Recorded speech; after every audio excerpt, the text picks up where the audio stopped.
Tudi na Črešnjevcu v mesecu septembru številnimi prireditvami obeležujejo krajevni praznik. Zaključno prireditev s kulturnim programom so pripravili preteklo soboto v telovadnici osnovne šole dr. Jožeta Pučnika Črešnjevec. Zbrane je nagovoril predsednik krajevne skupnosti Črešnjevec Franci Podgrajšek. V letošnjem letu smo predvsem pristopili k urejanju jarkov in obnovi obstoječih makadamskih cest. Temu se reče harmoniziranje makadamskih cest. V naši krajevni skupnosti imamo teh tako imenovanih javnih poti 21,6 km. Od tega imamo 4000 metrov cest, ki so še pa prav makadamske. Te pa verjetno vsi dobro poznate, ker v enem obdobju so v redu urejene, potem pa spet pride določene obdobje, ki so pa pravilno. Jaz se vam to opravičujem, ampak je tudi vreme naredi svoje. Prav tako krajevna skupnost pomaga pri izboljšanju druge infrastrukture, kot na primer letos smo na Vršlegi izvedli nov vodovodni priključek.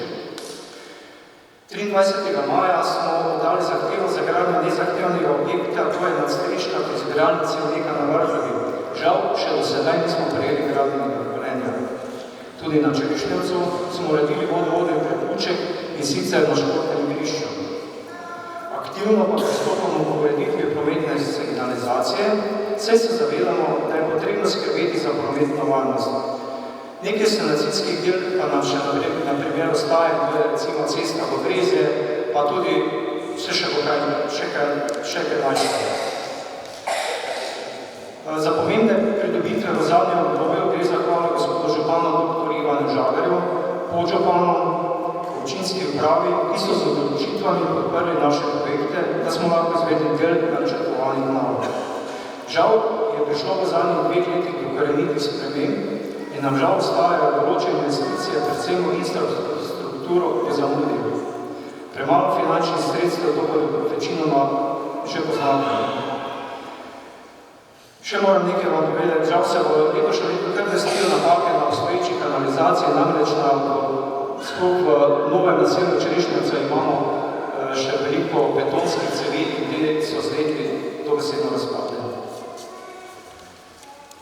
Od lanskega praznovanja krajevne skupnosti smo v lanskem letu v začetku decembra izvedli okrasitev pri kulturnem domu skupaj s člani likovne sekcije in pa krajani Črešnjevca. V letošnjem letu je bil izveden koncert v materinskem dnevu in dnevu žena, ki ga izvedel mešan litovski zbor. Izpeljana je bila akcija pobiranja smeti, kjer so bile vključene vse naše vasi. In pa seveda tradicionalno postavljanje prvomajskih dreves. Obnovljena je bila tudi spletna stran, ki je nagrajena s filmčki in razlago naših krajevnih znamenitosti. Komisija je na predlog vaškega odbora nagradila kmetijo Bizjak, ki ima že od leta 1991 velik nasad leske. Lešnike pridelujejo brez uporabe herbicidov in druge kemije. Spomnili so se tudi lovskega društva, ki letos praznuje že 70 let delovanja.